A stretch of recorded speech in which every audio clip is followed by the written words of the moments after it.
20 வயசுல வாசிக்கிற ஒரு புத்தகம், பார்க்குற ஒரு படம் நம்மளோட 30 வயசுல அதே மாதிரி இருக்குமானா நிச்சயமா இல்லை.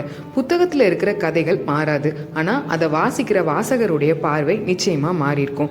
ஒரு சில வருடங்களுக்கு முன்னால வெறும் கட்டுரை தொகுப்பா மட்டும் தெரிஞ்ச இந்த புத்தகம் இன்னைக்கு எனக்கு வாழ்க்கை பாடமா தெரியுது.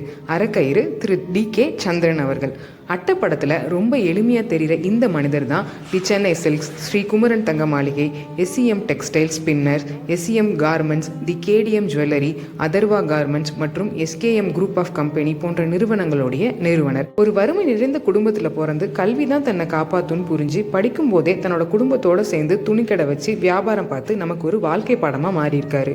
ஒரு சின்ன விதை எப்படி தனக்குள்ள ஒரு காட்டையே உருவாக்குற சக்தியை வச்சிருக்கோ, அந்த மாதிரி சாதாரணமாக ஒரு சின்ன வாடகை கடையில் தொடங்கி பெரிய சாம்ராஜ்யமா உருவாக்கியிருக்காரு. தன்னோட அனுபவத்தை மட்டும் இல்லாம எங்கேயோ ஒரு இடத்துல உருவாகிற நதி பல கிளை நதிகளை தொட்டு போகிற மாதிரி பல மனிதர்கள் பத்தியும் எழுதியிருக்காரு.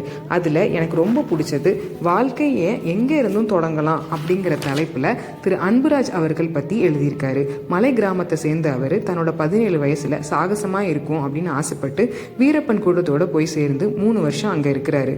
அப்புறம் போலீஸ்ல சரண்டர் ஆகி 20 வருஷம் சிறை தண்டனையை அனுபவிக்கிறாரு.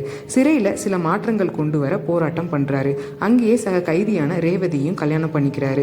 2016 வெளியே வந்து இயற்கை விவசாயத்தை கையில் எடுக்கிறாரு. வாழ்க்கையை எப்போ வேணும்னாலும் ஆரம்பிக்கலாம் அப்படிங்கிறதுக்கு அவர் ஒரு உதாரணம். இப்படி நிறைய அனுபவங்களையும் தான் சந்திச்ச மனிதர்களையும் பத்தி டி.கே. சந்திரன் அவர்கள் எழுதியிருக்காங்க.